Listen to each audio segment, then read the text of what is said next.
Hello friends, मैं आपका दोस्त विपिन शर्मा फ्रॉम एथिक और एडवाइजरी। आज आपके लिए एक एडवाइस लेके आया हूँ। आपको लाइफ में अपने गोल्स सेट करने चाहिए। जब आप अपने गोल सेट करते हैं तो आपको अपनी इन्वेस्टमेंट जर्नी स्टार्ट करने में बहुत हेल्प होती है, क्योंकि आप डिसीजन ले पाते हैं कि आपको कहाँ इन्वेस्ट करना है और आपको किस पर्पस से करना है, क्योंकि आपके गोल जब तक डिफाइन नहीं है। फॉर एग्जांपल, आपको ये पता है कि भाई once you have started your professional career, after college you have joined any job and you are starting your career. On that very moment your first goal would be to buy a bike or a car, right? So that is a short term goal.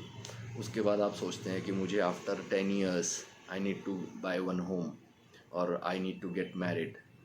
I'll be having child, so I need to save some money for his education, his or her education, right? So on that very moment you have decided that these are my goals and these are the tenures. 3 साल में मुझे ये चाहिए, 5 साल में ये चाहिए, 10 साल में ये चाहिए, 15 साल में ये चाहिए।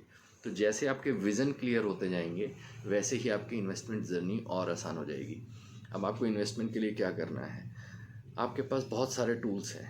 Although I am not a financial advisor, so I'll advise you to consult your financial advisor and do your own research. This is the necessary disclaimer that I need to share with you.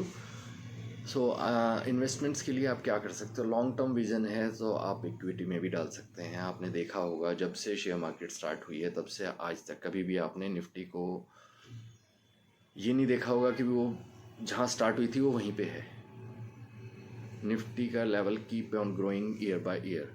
Sometimes it happens कि भी कोई बड़े crash आते हैं तो उसके बाद वो उसी हिसाब से रिकवर भी हो जाती है। सिमिलर इन गोल्ड, कि भाई आपने गोल्ड के प्राइजेस भी देखे हैं कि वो किस तरह से राइज़ करते हैं। हर साल गोल्ड के प्राइस में इंक्रीज़ ही हो रहा है। तो अपने स्मॉल बाइफर्केशंस एज पर गोल अपना एक आपने डिसाइड कर लिया कि मुझे अपनी सैलरी का, मुझे अपनी इनकम का 20% स्पेंड करना है।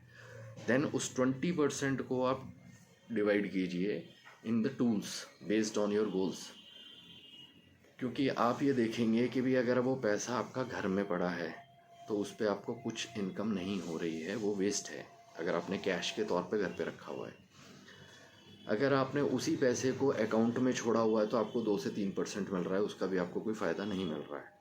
बट अगर आपने उसकी एफडी कराई है तो ऑब्वियसली आपको 5 से 6% के अराउंड जो भी एफडी का रेट मिल सकता है वो मिलता है। But still you are not beating the inflation. Inflation will eat your all the profits. So आप वहीं खड़े हो जाएंगे जहाँ आप आज खड़े हैं। तो I guess F D is not a better option. You can move ahead and you can go and invest in stock market, mutual funds, and if you are young enough you can take your more risk. Then you can give some amount of your 20% that you have decided to invest in for your growth. So उस 20% का भी मैं कहूँगा 3 से 4% ही आप सिर्फ crypto में भी डाल सकते हैं। तो जितना आपकी रिस्क टेकिंग कैपेसिटी है, जितना आपको पता है, क्योंकि crypto is a very risky asset. So जितना पैसा आप लूज़ करने के लिए तैयार हैं, because it's a kind of कि भी you are spending money on high risk. High risk है तो हाई रिवॉर्ड भी होगा।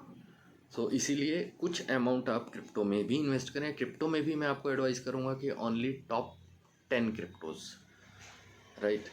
क्योंकि अब तो बहुत क्रिप्टो आ चुकी है, हज़ारों में क्रिप्टो आ चुकी हैं, बट वो आती हैं पंप एंड डंप करके और लोगों का पैसा ज़ीरो हो जाता है। So don't take risk, invest in the stable coins like Bitcoin, Ethereum, Solana, XRP. Although this is not any advice, I am just telling you the top 10 cryptocurrencies which are stable, right? Read about them, investigate, do your own research, discuss with your financial advisor. Then they can guide you better which asset is best for your suitable for your goal.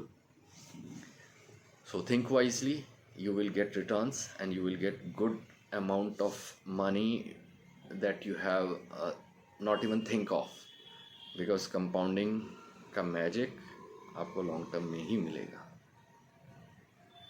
Stay invested, stay happy. Thank you.